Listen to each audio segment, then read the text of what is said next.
ज्ञानवर्धक कहानी अच्छे कर्म। रवि 8 साल की उम्र में अपने माँ बाप को खोकर अनाथ हो गया था।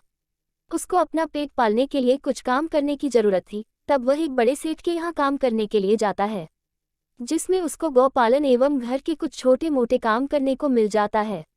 एक दिन की बात है, रवि रोज की तरह गायों को जंगल लेकर जाता है। तभी दोपहर में अचानक एक राहगीर उसको मिलता है, जो कि कहता है, मुझे बहुत भूख लगी है, क्या कुछ खाने को मिल सकता है। रवि अपने लिए केवल एक रोटी लिया रहता है, जिसको आधा करके उस मुसाफिर को भी खिला देता है और बची हुई आधी रोटी खुद खा लेता है। परंतु ये प्रक्रिया दूसरे दिन भी होती है, पर दूसरे दिन 2 मुसाफिर आते हैं, जिससे रवि एक रोटी के 3 टुकड़े करता है और तीनों मिलकर खुशी खुशी खाते हैं। परंतु ऐसे ही तीसरे और चौथे दिन भी एक एक आदमी बढ़ जाते हैं, जिससे आखिरी दिन रवि 4 टुकड़े करके चारों को खिला देता है, पर खुद भूखा रहता है। रवि की इस अच्छाई को देखकर वो चारों मुसाफिर अपनी गुप्त बात बता देते हैं। वो बताते हैं कि हम यमदूत हैं, जिसका जीवन काल समाप्त हो जाता है तो हम उसको उसके कर्म के अनुसार स्वर्ग या नरक ले जाते हैं।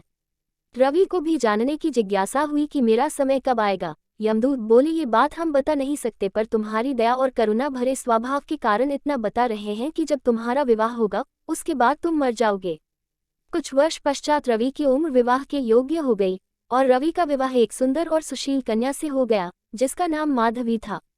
रवि अपने मृत्यु की बात अपनी धर्मपत्नी माधवी को बता देता है, जिसको जानकर माधवी अब दुखी हो जाती है। विवाह की रात माधवी भोजन बनाकर बैठी रहती है, पर उसका मन दुखी रहता है और वो दुखी होकर भगवान की प्रार्थना करने लगती है।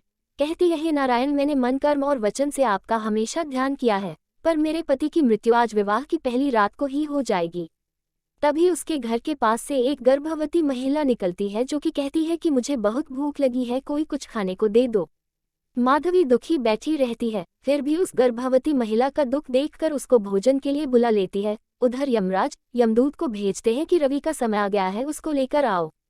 यमदूत रवि को लेने के लिए निकल पड़ते हैं। तभी माधवी गर्भवती महिला को भोजन देती है और वह महिला भोजन करके तृप्त होकर माधवी को आशीष देती है, सदा सुहागन रहो बेटी। इतना सुनते ही यमराज का आदेश आता है कि यमदूत वापस आ जाओ, क्योंकि जो महिला आशीष देती है वो स्वयं साक्षात माँ भगवती नारायण के कहने पर आती हैं।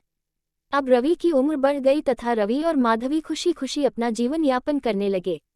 इस कहानी का उद्देश्य केवल इतना है कि जीवन में अच्छे कर्म ही केवल मन की शांति और जीवन में खुशी लाते हैं। जीवन जीने का सही तरीका केवल एक ही है, औरों को खुशी देना और अच्छे कर्म करते रहना। अगर आपको हमारा वीडियो पसंद आए तो कृपया लाइक करें, सब्सक्राइब करें और बेल आइकन दबाएं।